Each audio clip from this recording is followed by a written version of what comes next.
probably be with my couch. Hello. Hello, can you hear me? I can hear you just great. Can you hear me? I can hear you, yes, absolutely. Okay, There's a microphone on here, so hopefully that helps. But yeah, you sound good. You look good. How you doing? doing okay. Doing Yeah. okay. Yeah. What Good. about you? Good. Yeah, same. We're in May now, so We're in May now. Week. it's I don't know what day we're on. I don't know what week we're on. I know Right. it's Wednesday. That's about all I know. But so thank you for doing this and for being here. You have been such an incredible champion for actors, really always, but especially right now, in these times. And you've just been so open and giving with your time and your face and your voice. And so I just want to say thank you on behalf of everyone and for being here and to talking this out with me and to hopefully peeling back the layers of casting and just really get to the bottom of things. Before we kind of get into that, I have a bajillion questions for you. And so a bajillion. Okay. Before we get into all of that stuff, I want to ask, through the BGB studio, you have an amazing opportunity to work with actors in a no pressure environment, which is obviously much different than being in the audition room. So I think for me, especially, I'd be really curious to know what things as a casting director you might notice when they're in that free sort of teaching environment versus, being in the room, like acting wise. What are some things that you notice?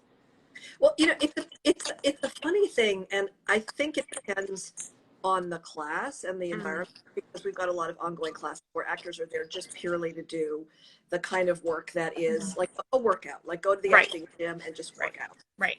And those actors surrender to the work, to getting really personal and going deep in it, and it's really extraordinary to see that. We also have audition classes and shorter term classes, and what we notice, which is such an interesting thing, I think this gets to your question, that tend to show up with all their stuff, either looking for the quick fix, tips and tricks, tell me what I can do so I can, walk out of here, and then I'm going to book the rest of, I'm going to walk the red carpet. And it's like a real, walking them back into the reality that, first of all, there are no tips and tricks. Every director wants something different in those little specifics, but ultimately it's about educating actors to let go, to bring themselves to the work really personally, to not worry about all that nonsense that they can't control. So it's surrendering control, and that's something that's a real challenge for people. And also, it doesn't happen quickly. Like this stuff is you've got to be devoted to this work in a lifelong practice, and you've got to be willing to give yourself to this and not worry about impressing anybody or doing this like in an instant. And it's just like taking the mindset of what an audition is, and that's what I'd love to talk about, because I'd love your on this too, but because I believe that all casting directors want actors to show up with leadership and to bring themselves to the work, and not to play at the character or to dress the character or to perform the character, and that, something that actors, I don't think most of guys listening trust entirely. And so what is that like to let go of all that stuff and just show up as if you were walking onto set, as if you were walking into your friend's kitchen to make a short film, as if you were in rehearsal, as if you were in class? Like what would that be like to shift that, and to let go of that, and to dance between the freedom of the work once you have the job and the work when you think you need to get the job. Exactly. And I think that that's really the key thing that actors are trying to find and to enter into, is that freedom of no pressure. And the question is, how do you let go of that pressure? And there's a million things you can talk about, but I think you're so right with, not even our industry, but people are always wanting to find the get rich quick scheme. Or in other words, like, how do I do this quickly? What are the hacks to getting in? you know, they'll pay all the money that they want or need to find the secret, as you say. And we're kind of here to say there is no secret, and it's all about the work. And we'll get into that, you know, a little bit further down, but I think like if there is a secret, because people will say like, what's an audition? What's your audition technique? Mm-hmm. I kept saying I don't like those words together. Yeah. But I think if there is an audition technique and then there is a secret, it has to do with not trying to please anybody, to believing that casting directors are there to collaborate with you, that figuring this out in real time. And your job is to come in and experience the work as fully as possible, and not, you know, people say book the room. Well, that also has now become a thing.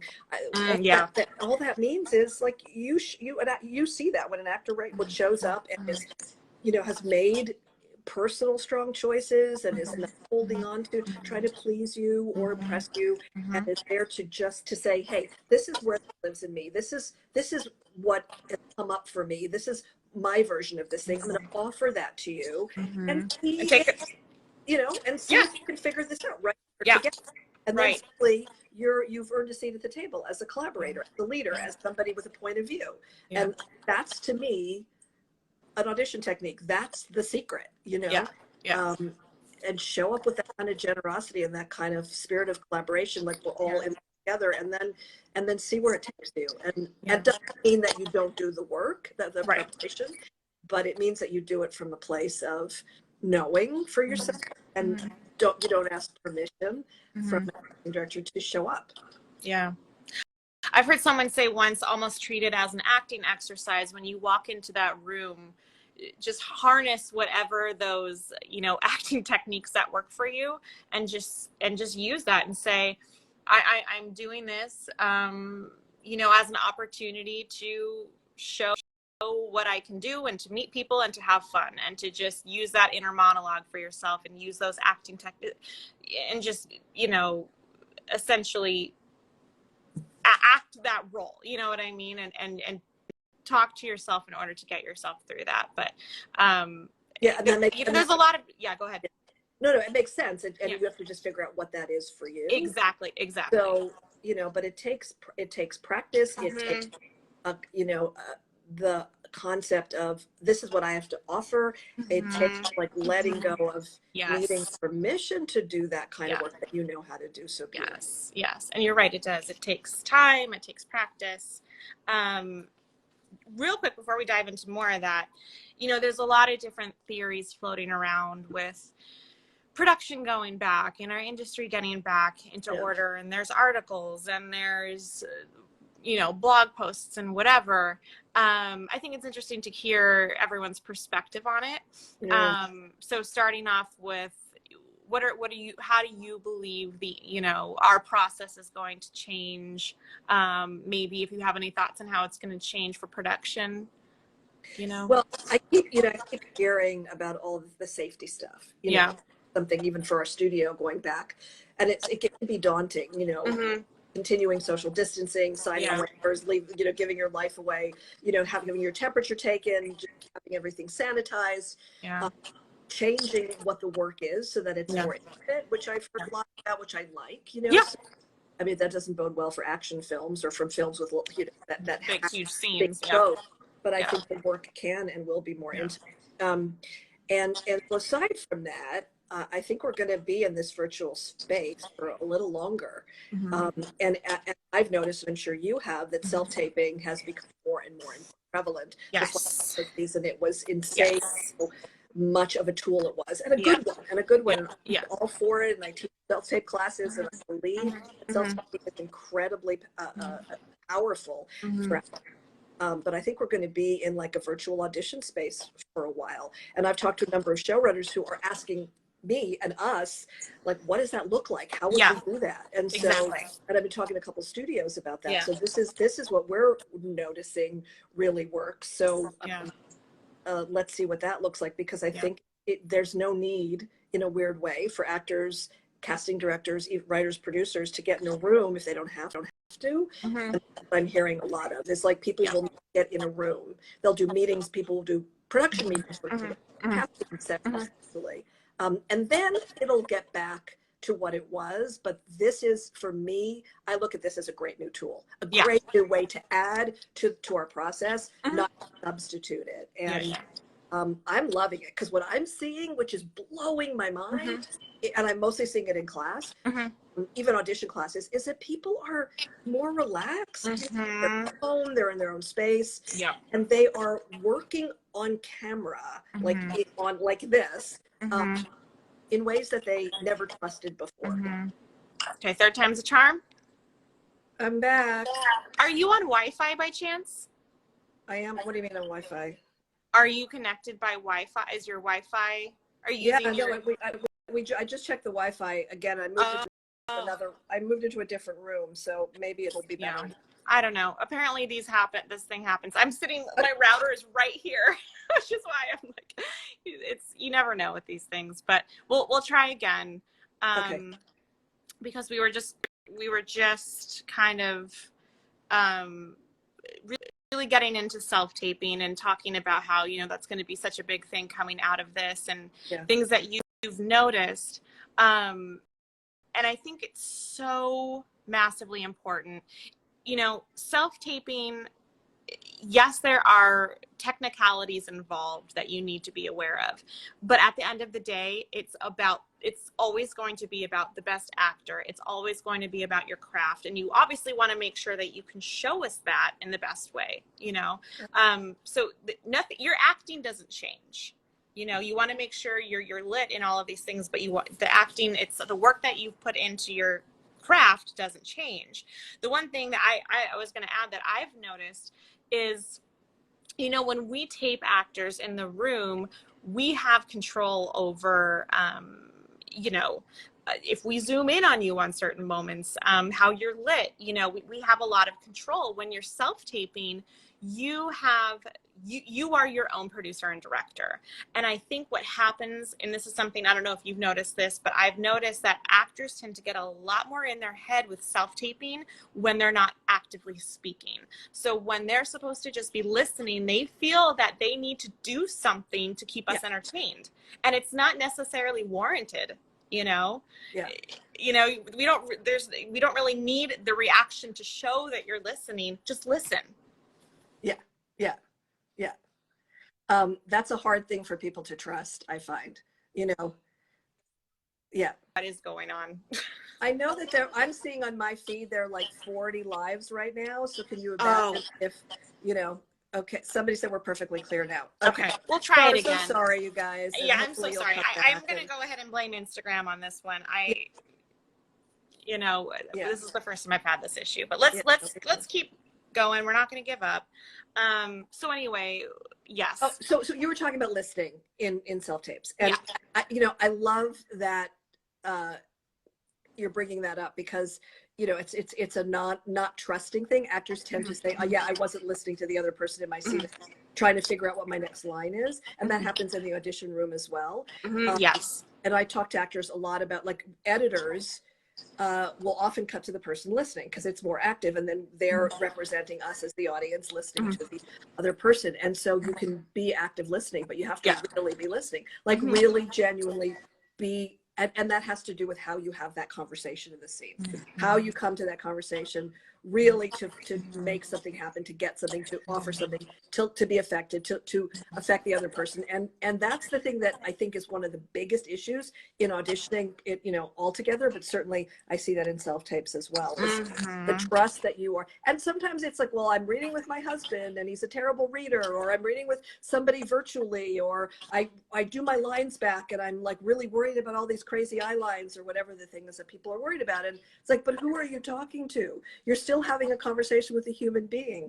And I've seen actors audition with the person who brings them their lunch in a hotel because they're there working on set and they're doing a self-tape, and they do just fine because they're really just listening, talking to another human being. Yeah, and I know that sounds so basic, but it's so important that actors start really trusting that. It is vastly important. And some of the strongest self-tapes that I've seen were just watching that actor's eyes and like really being able to see what's going through his head when he's being told the thing that he's being told.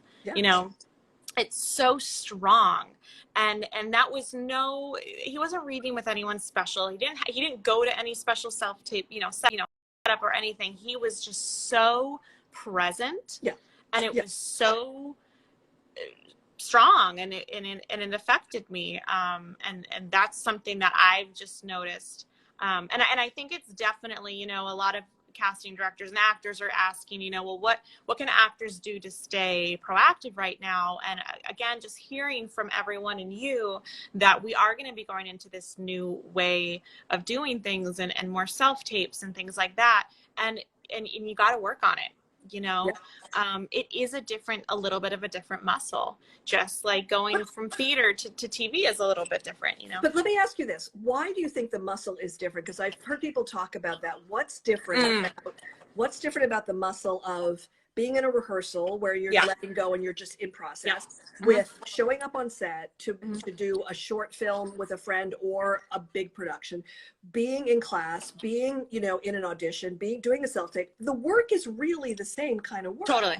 Yeah. So I know that the muscle to me is self-directing more than anything. Yes, that's what it is. That's 100% what I mean. So it's about, where, like I said, I work on mostly drama. So I really like to, on really emotional moments, do a really subtle sort of zoom in on the actor and really give the producers and the director the ability to see what they're doing. We don't have that ability, So it's now up to you to recognize that. So if you need to lean in a little bit more to really tell someone something, then you have to be aware of that. And it's the same way that you need to be aware of on set, using all of the technique that you've learned and knowing you have to hit this mark on this line and this mark on that line. That's another muscle too, So that's more of what the work is the work, but how do you show us that work through a self-tape? And that's something to be accustomed with.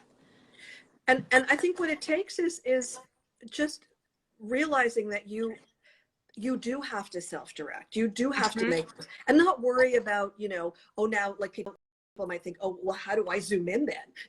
Right. Do I have to lean in at any moment? Right.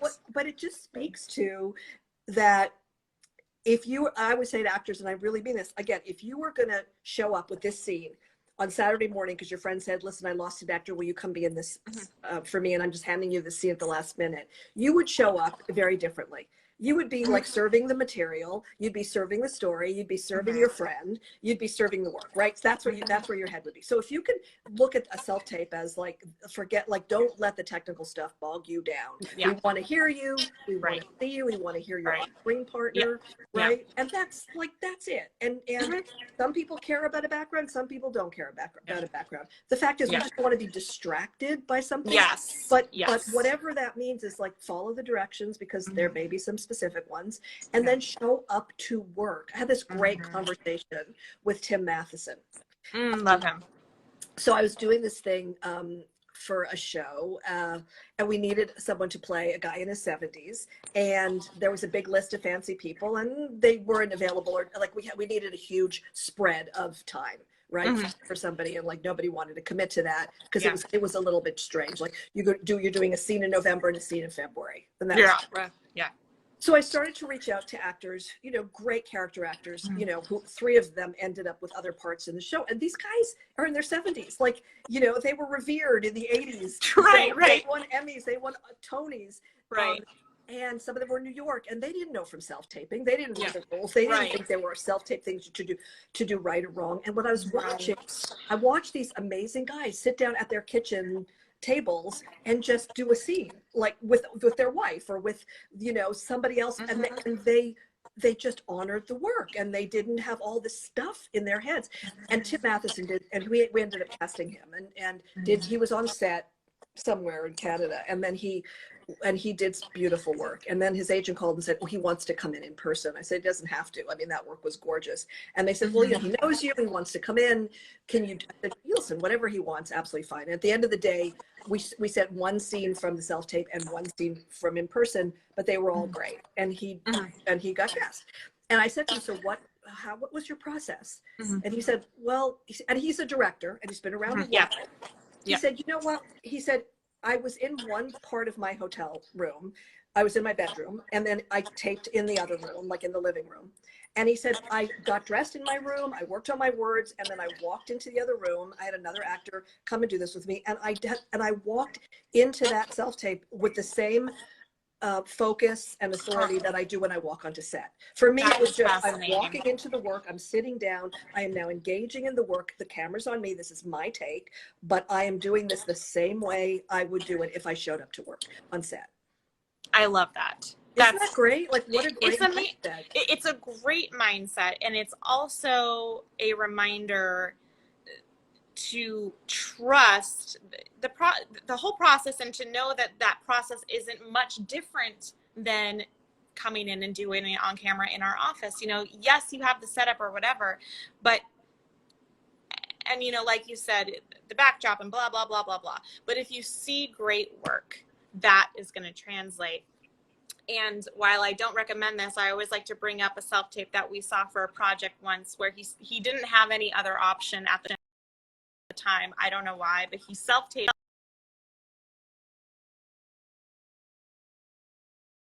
him. Yeah. And it was the funniest thing, but he was great. Yeah. You know, so we're not going to dismiss that.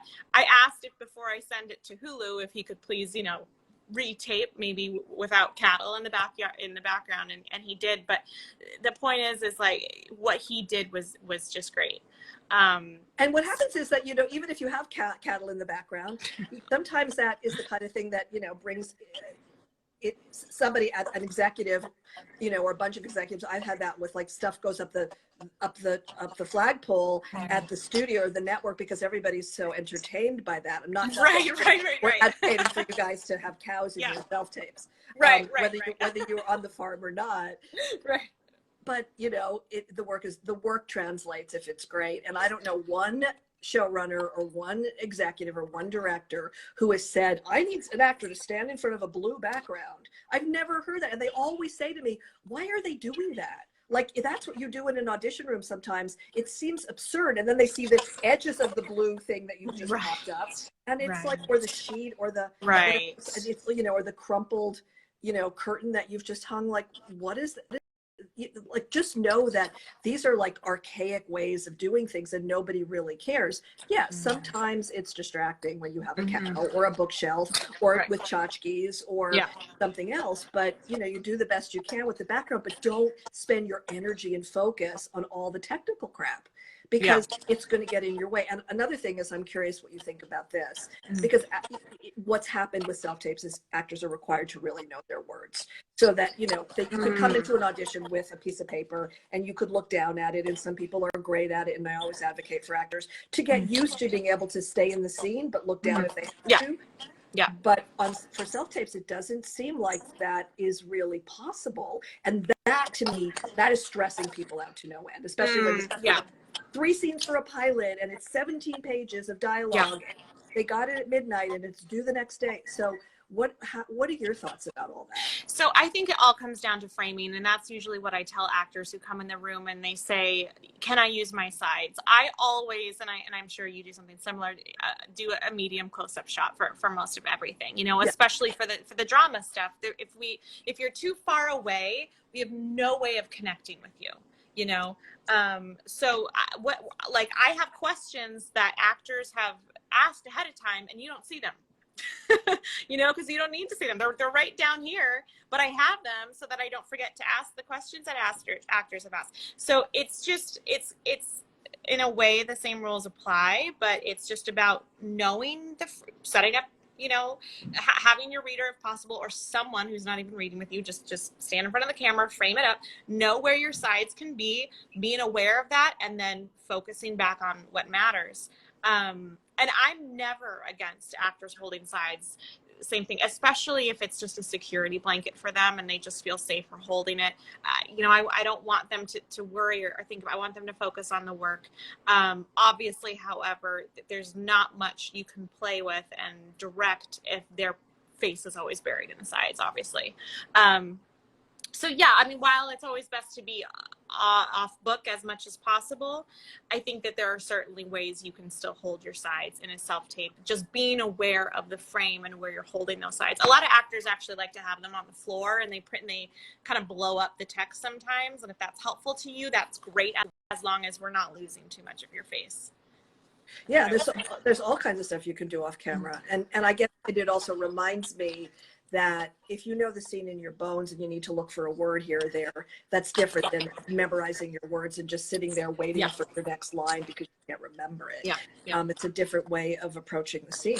So And one quick thing that actors ask a lot about is their readers, and especially you know, coming out of this and maybe not feeling super comfortable either going to a self-tape studio or going to a friend's house or something like that.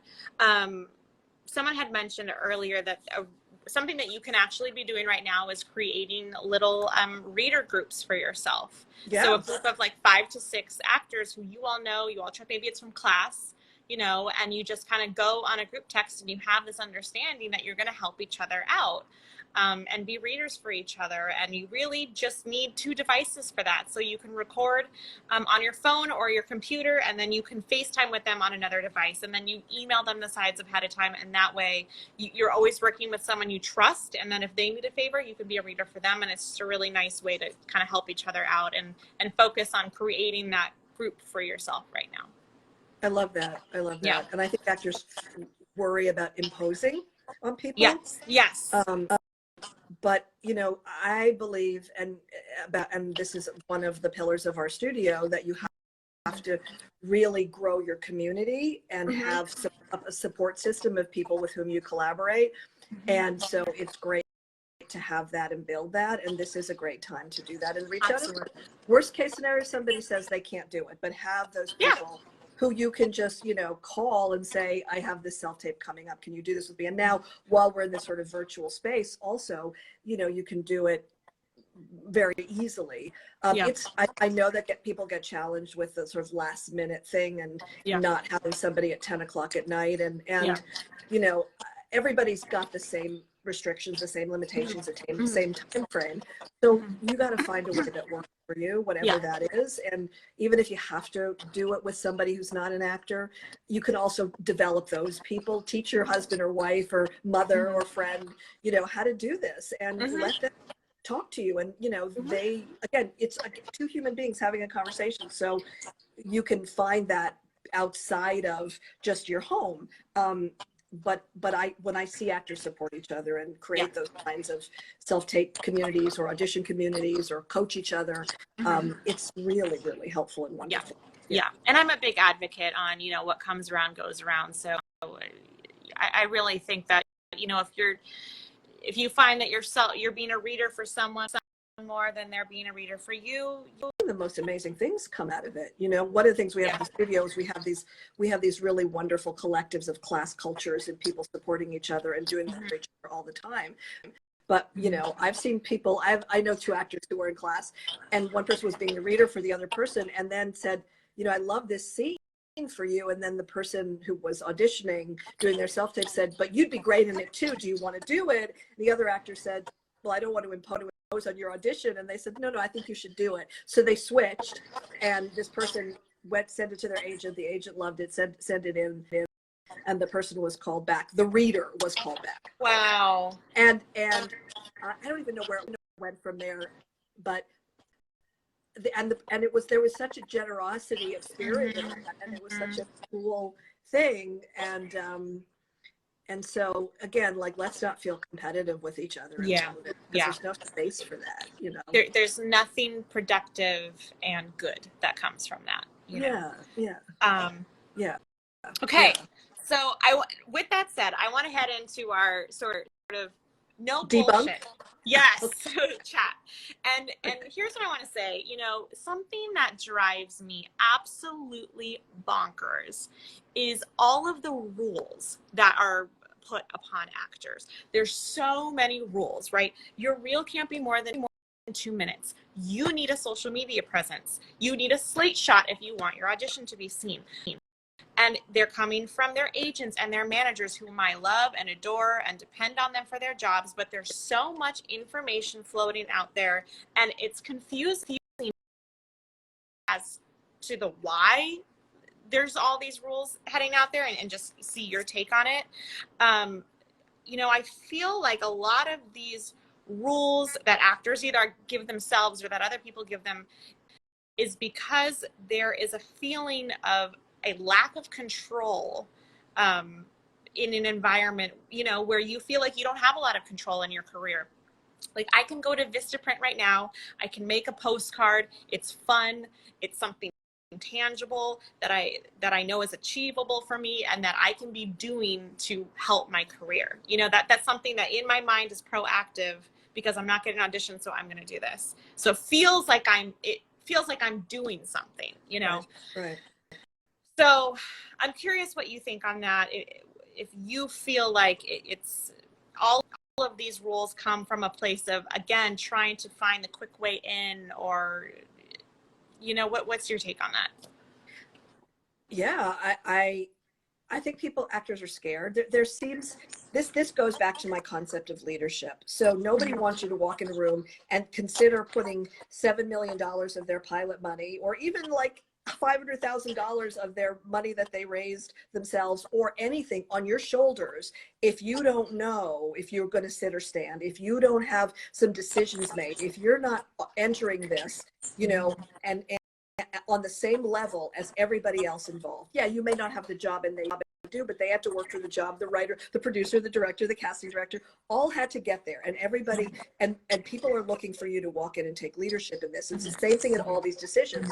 So if you're going to make a reel, or if you're going to have a social media presence, or if you're going to slate or not slate, you're going to make those decisions from a place of authority. You may be wrong, but the only wrong is in, that's not what they may have, how they may have seen it, but then suddenly they go, oh, well, that person, you know, has some authority in what they decided to do. Not being an asshole, but just saying, this is what I'm going to do.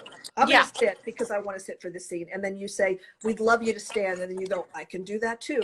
I want to sit because of this reason, but I can, you know, it's staying flexible, and it's staying, but to know that you are not at the bottom of this hierarchical totem that's been created in your mind, and then casting directors, and then directors and producers and studio executives and the money people are all at the top, and you're this little person at the bottom with no authority.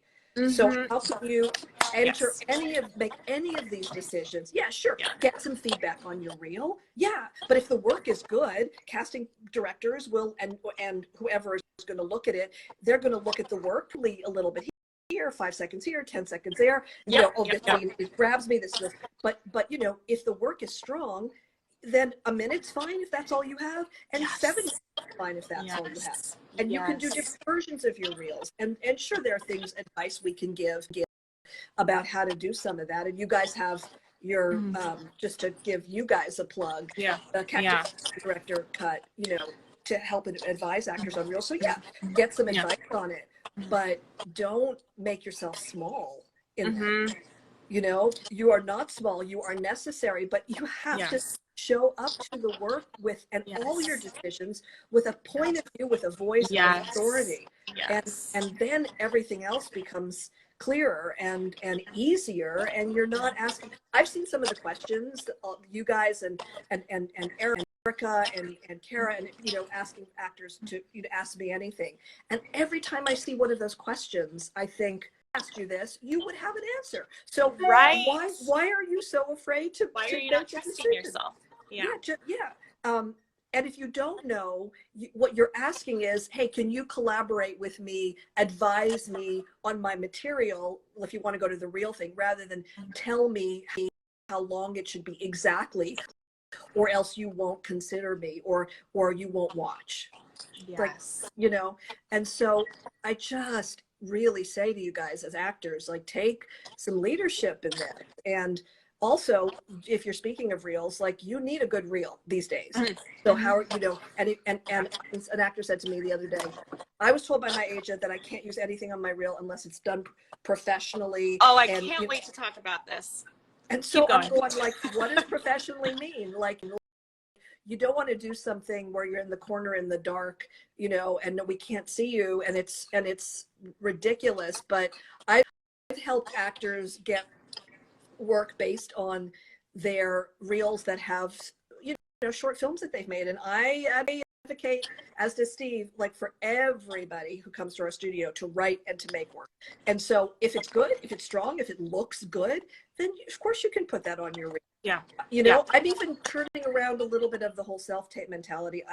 I have felt for years that self-tape stuff, unless it's, and I think I just come back to the same thing. Like if the work is super strong, and it like it may not have booked the job because, or, you know, but it's you know, it got you really close because it's really excellent work, and you know that, and a casting director, a director, an agent, you know, an executive told you that, and you feel that, and you know that in your bones, then then maybe you can have a little piece of a self-tape. I just think what sometimes agents will send me, like, here are all their self-tapes for the last, so do you know what I mean? So that's something that it has to do with approaching this thing without being a child in this.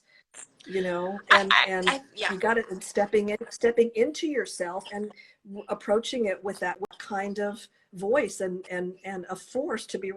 I could send that person to set, and they could stand their own with that, the star of the movie or the show, and they have a certain amount of artistic authority in what they're doing. I love that. Yeah, everything that you're saying, you know. So many things I want to respond to, but I think you're right. You know, there was a series that I worked on a couple years ago where the actress just graduated from college, and she didn't have anything in her reel, you know. But I look at every pitch, and I look at every submission that's submitted on time at least, and her self-tape was incredible. And I brought her in, and she ended up booking that series regular role, and that's a whole thing in itself. But your reel's purpose is to show us what you're capable of. You know, all the training, everything that you've poured your heart into, what can you do? Because we don't have the time to meet everybody, you know? So this is a way that we can have a few seconds to say, these are the years of work I've put into my career. Now here's what I can do, you know? So it's just about really. And yes, I always tell actors, you know, as soon as you start to get more produced work, definitely start to phase out those self-tapes as needed. But I would rather see a really good self-tape than you with, like, you know, in your studio apartment and like a shaky phone and like it's all over the place. You know what I mean? I just want to be able to focus on what you're doing.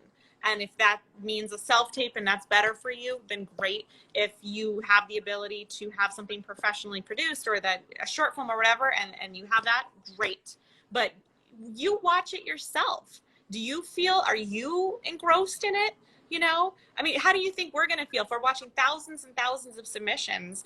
Try to take a step back and think about perspective, you know? I think people, a lot of actors that I know get scared of having a point of view. And sometimes, listen, it's hard to look at your own stuff. Yeah, of course, yeah. Say this is good, but you know, that's why you have peers and sometimes agents and managers and friends who can help you and tell you the truth about it, you know, and keep doing that, and keep, you know, I've seen people tape like a wonderful monologue in their living room, but the work is really, really strong. And we're seeing it in all these monologue challenges. Where people are really showing up and doing some work that is meaningful to them, and it's and I'm blown away by some of these people. I know. You know, I know. But it's it's working in a certain way. It's working because you love it, not because you're trying to prove something. So in talking about some of those rules or some of those necessary things, I kind of want to talk about a little bit of those maybe materialistic things, if you want to put it that way, just to put it out there and say what matters and what maybe doesn't. And everyone has a different perspective on this, but I think it's nice to hear yours and hear as many people as possible. But do you think, for example, postcards, mailers, things like that, do you think that is a productive thing with someone's time? Do you watch slate shots? Do you think that's people should go and do a slate of themselves to get their submission higher. Are you talking about the slate shot that appears on Breakdown? Yeah, that's something that they can opt into and pay, you know. Yeah. So what I understood is that if you have a slate shot and people are looking at at the list of submissions in random order, then you will the slate shot people will show up first. Yeah. So I don't watch them in random order, you know, but sometimes people do. And so why not do it? I mean, you know, maybe it costs money. I don't even know what it costs.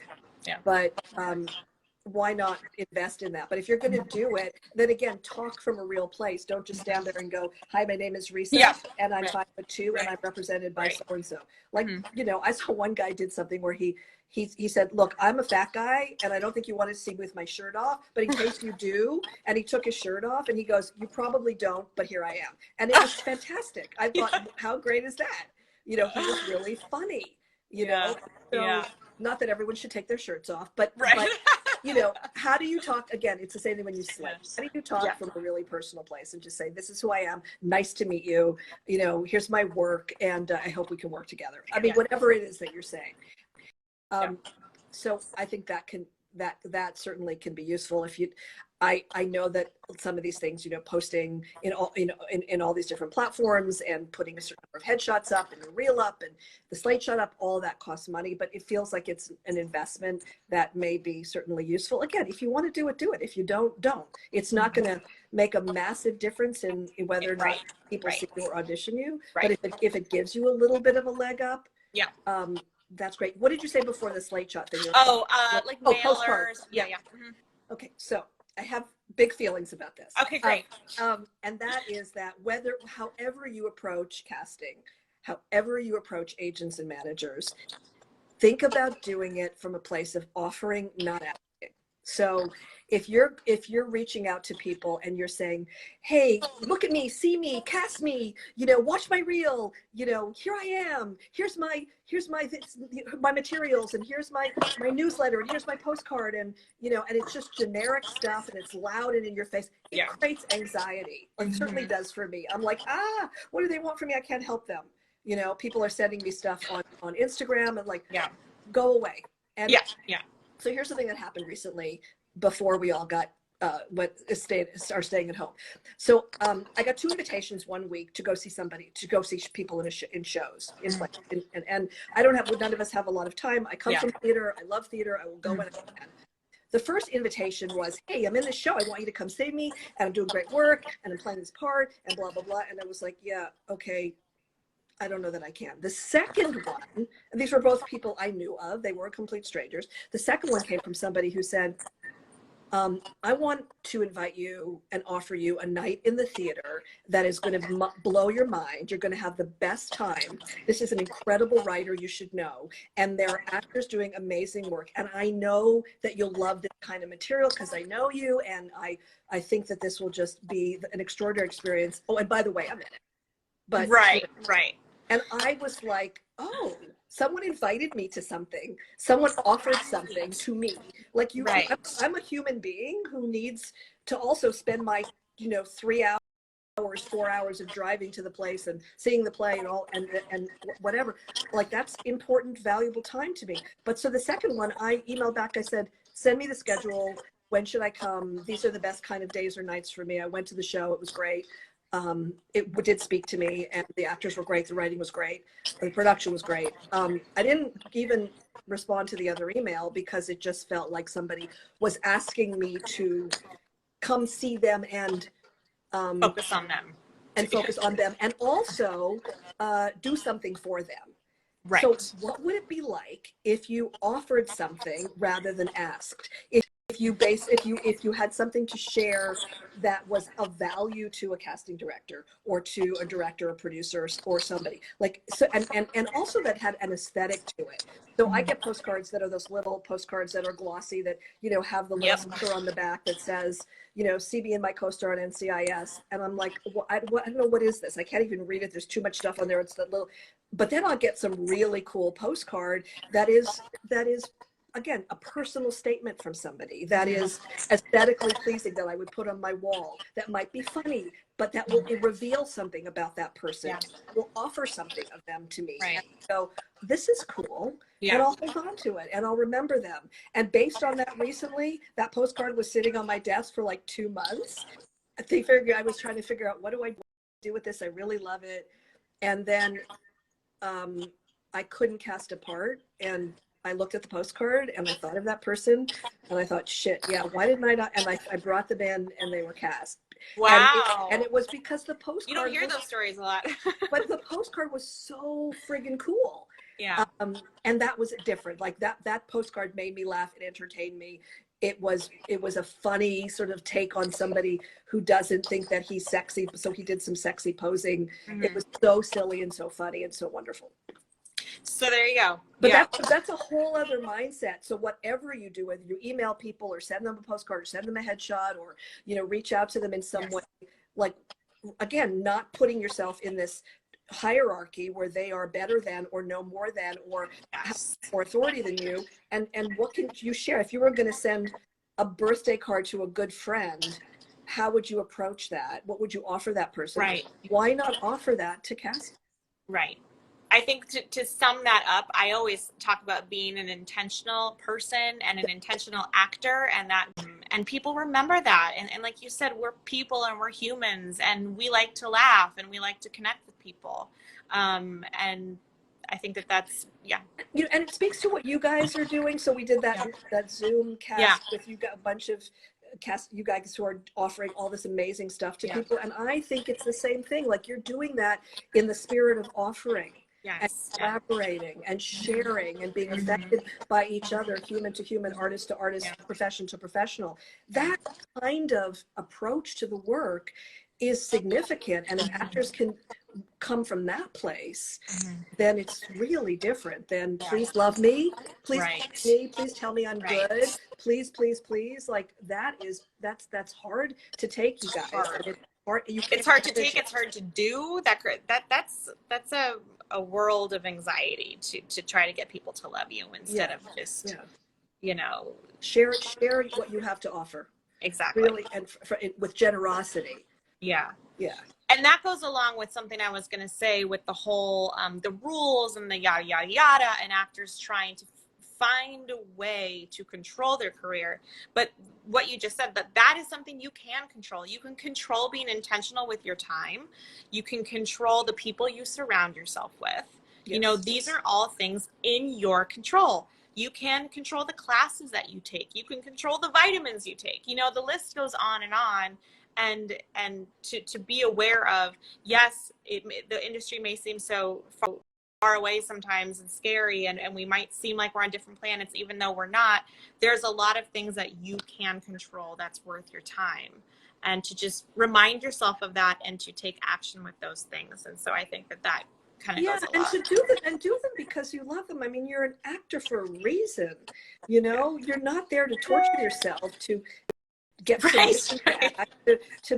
yourself crazy. I mean, what can you do as an actor to act and to be in the joy of it? Even in this insane pandemic time, I am seeing in our classes and on social media, actors doing work that they love because they need to express their art, because they need to be in collaboration with other artists, because they have a voice that they need to share. And it's your responsibility as an actor right now to do that. And or just spend the whole day binging normal people. I mean, God bless, you know, which I'm in the middle of doing right now. And, you know, or make brownies or go for a walk or do nothing. But all of that is also incubating so that you do have space and time to do this thing. But if you're an actor, man, be an actor and don't and even all the challenges that are happening out there, like do them because you have something to say and something to express and something to share, not because you want to win the challenge. Because it goes back to that mentality of getting permission and approval and love in an audition situation. Like, you've got to take back, you got to take your artistry back. Yes, I'm not even going to add to that because there is nothing to add. Before Instagram kicks us off, because I know we're a little off with our technical difficulties, but they kick us off after an hour. I was curious, one what you find your most common note that you give actors, and if that differs in the room and in class, and 2, if you feel like your notes have evolved at all over the years. Oh my God. Yes. Oh, that's a great question. I don't know. My notes have not evolved in 40 years at all. That's the crazy thing. They have not. Yeah, that's they're amazing. They're the same notes. Uh-huh. But the way that for me, when I'm working with actors, because I have a directing background, for me, it's always about figuring this out together. So like, how can we collaborate together, you know, in this space and find this together? You've brought in something. I have a thought about this. Let me make some suggestions to you and approach it with a what if this happened? The only thing that has evolved is sometimes I'll do some really bald, just changing up the circumstances, because I know that if you do the scene again, and I do this obviously more in class because it's so much fun, but let's do the scene again and let's know that you guys just had sex in the closet 5 minutes ago. And let's see what happens there. So what it does is it forces the actor to get emotionally connected, to get personal, and to make it about the other person, which is my biggest step always. This is not about you. You are serving a greater story. You are serving the other person in the scene. You want something from the other person. Make it about the other person. Take the focus off yourself. Listen wholeheartedly, right? And be as present and as you can, and get rid of anything that you came in with because it's already living in you. So those are the basic notes that I've always given and go back to. But sometimes I like to just play around, and I see that really shift people. And I don't do it arbitrarily. If you're not going to do a cop show where like, or a military show where people are in the field, you know, and suddenly, you know, pretend you just know that you just slept together in a closet. But where it's appropriate, I will try to get actors to be so present and specific and engaged with the other person that whatever it takes to get them there, to me, is the thing. And sometimes, you know, it's a process of doing a little massaging to get people there, but it always works, and it's always helpful, and it always gets people out of their heads and into the moment. So, you know, I think that's been, and maybe it's just because I come from the theater directing rehearsal process, and I can then, and so for me, that's the most, but I'm sure for you too, like that's where the fun tapes, the most fun you have is collaborating with actors, is working with actors in the room. And I think actors forget that casting people need that. Like casting directors need you to come in the room so that you can, you know, engage in this collaboration together. And once you just, if you are reminded that that's what's happening, whether there's time or no time, then, you know, at least it's something that you're not there to like to do the dance and have a casting person and say that was very good or that was very bad, you know. And if you can remember that we're in this together, that we're figuring this out together, that we're collaborating, then, you know, and that's the spirit I've always worked in, and that's to me what is the most effective. And to try, like one thing I do with women a lot, because it makes me crazy, is I often have women come in like super high heels. They can barely walk, and I know they just took off their sneakers or their flip-flops, put on those shoes, and then they're like clobbering into the room. And I'm like, I just go, take your shoes off. Just take them off. Like right now. I go, yeah, right now, take them off. And like everything changes.